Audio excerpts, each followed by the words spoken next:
Hello and good morning. We're making chili this morning. I thought I would bring you along with me. So let's go make some chili.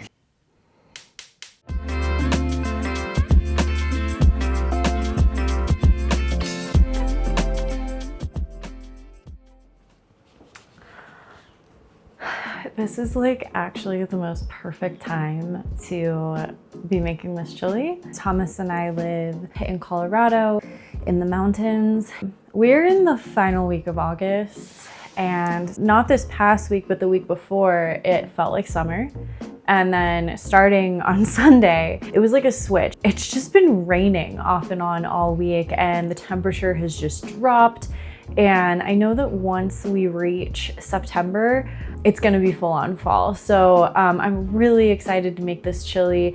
It's a harvest chili, so it is going to have some squash in there. The thing about chili, you get started with a plan, and then as you're making it and you're tasting it and you have all these different flavors, you have to kind of adapt based on what you're tasting. So this is kind of my spread.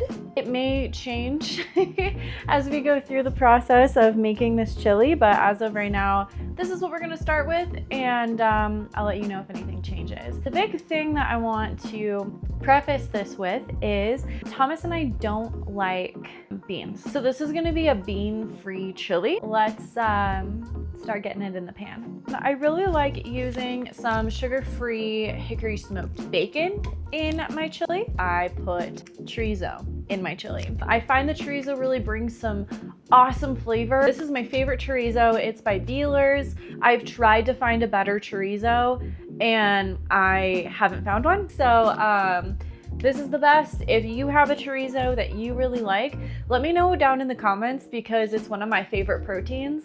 I also go for an extra lean, 96% lean, 4% fat ground beef. So that's our protein.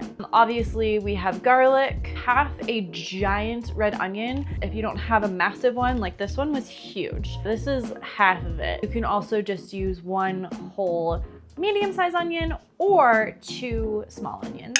I always go for things that are as nutrient dense as possible. That means color. You can eat things that are not only superbly good for you, but that also pack a bunch of flavor. That's why I go for red onions as opposed to white onions. There are nutrients in the onion that give it the red color that are super good for you. It is probably one of the most nutrient dense onions that you can put in your food, so I only cook with red onion. I have a jalapeno. Normally I would do like 2 jalapenos, but because I am making this for other people and I don't know their heat level that they can handle, so I'm only doing 1. Of course, you can always add a hot sauce if it's not spicy enough. I have some fresh rosemary, have some carrots as well, like a ton of carrots that I'm gonna be putting in. I also have some celery, and what makes it a harvest soup is I'm going to add a butternut squash to it. Again, because it is bean-free, we have to find other ways to kind of put that texture back into the chili. So I like to use a butternut squash in place of beans. A chili wouldn't be a chili if it didn't have hatch green chilies in it. And I think this is really what makes it a Colorado chili. Specifically, if you're from Colorado, the hatch green chilies are like a staple in a lot of our food. Thomas and I found these at the grocery store for flavor, because chili is not chili if it does not have like crazy good flavor. So I have a leek, which is from the onion family. Green onions. I like to leave some of this green right here to sprinkle on top of the chili as a garnish. I have a lime. So we've got our proteins and we've got our vegetables. This chili is also as keto as possible. The only thing in it that is not keto, this hominy. I like to use hominy instead of corn in my chili. I also like to use it in place of beans. It kind of has this like garbanzo bean texture. And if you're unfamiliar with what hominy is like these giant white pieces of corn. It's really good. My mom always used to put this in our chili growing up, and for me, I just can't have chili without some hominy in it, is from the corn family. That's what makes it not keto. It's not paleo either. It is technically a grain. Now our base for the chili is going to be this Muir chili starter with jalapeno in it. It's not that spicy, at least to me. It's not that spicy, but this is a really good chili starter. If you don't have a lot of time to go through the process of like making your starter or your broth with the canned tomatoes and everything, you can just add meat and beans to this, which is also really cool because depending on what your dietary restrictions are, if you're vegan or plant-based, you can add tofu, or like Abbott's has a really good plant-based chorizo. So yeah, you can add that. And then obviously, like if you don't like beans like us, you don't have to have beans in it, but it offers a really good flavor. It's a really good base. It's got the tomatoes in it. So this is great. I also have, for volume, I have 2 boxes of organic beef bone broth. If I'm going to be using a broth at all, I make sure that it's a bone broth that I either purchase at the store or that I make myself. Again, everything that I use, I try to have be as nutrient dense as possible. So a bone broth has more nutrients in it than a stock. I really like having a nice thick chili. If it isn't thick, I don't really feel like it is chili. It's more like a stew, which is fine. Stews are great. So we have a can of tomato paste to add thickness. And then I also put a little bit of beef gelatin in my chili as opposed to like flour. So a lot of recipes will have you add flour or cornstarch to your soups or broths or gravies to thicken them up. I use beef gelatin. Beef gelatin has 9 grams of protein per tablespoon, so you're getting extra protein in there.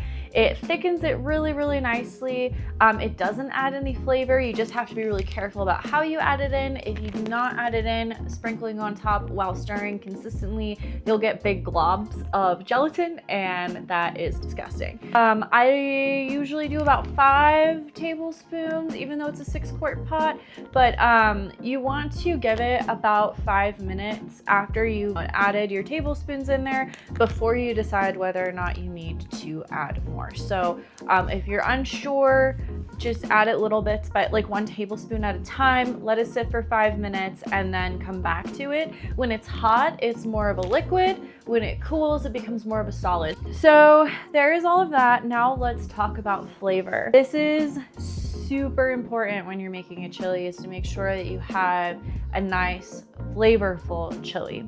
So for my umami, I have some apple cider vinegar.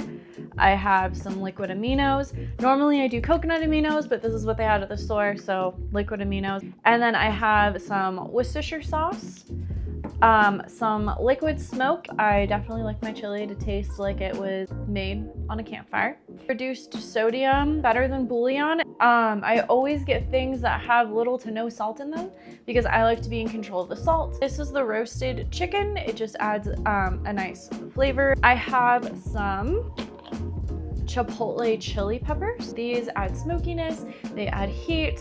I love a nice Chipotle chili pepper. We're probably only gonna use like 2 or 3, but they're dehydrated. Usually you should rehydrate them in water, but again, it's the same thing as what I'm doing with the beef gelatin.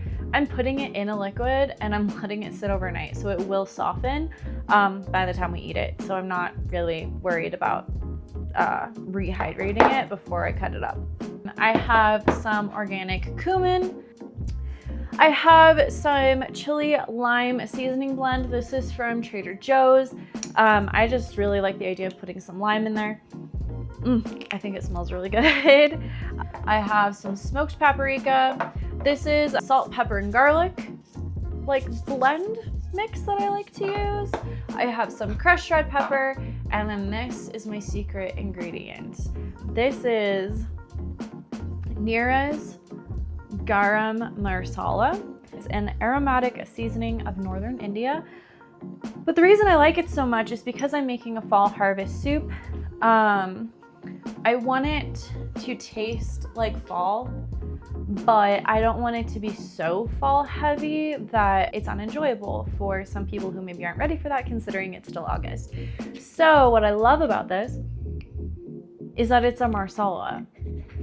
It has a lot of Indian flavors, cinnamon and cardamom. So because it has the cinnamon and cardamom, that kind of brings the fall flavor without it being overpowering. This is my secret ingredient when I'm making a harvest chili because it gives just enough cinnamon to make it feel like fall, but not so much that it isn't appetizing.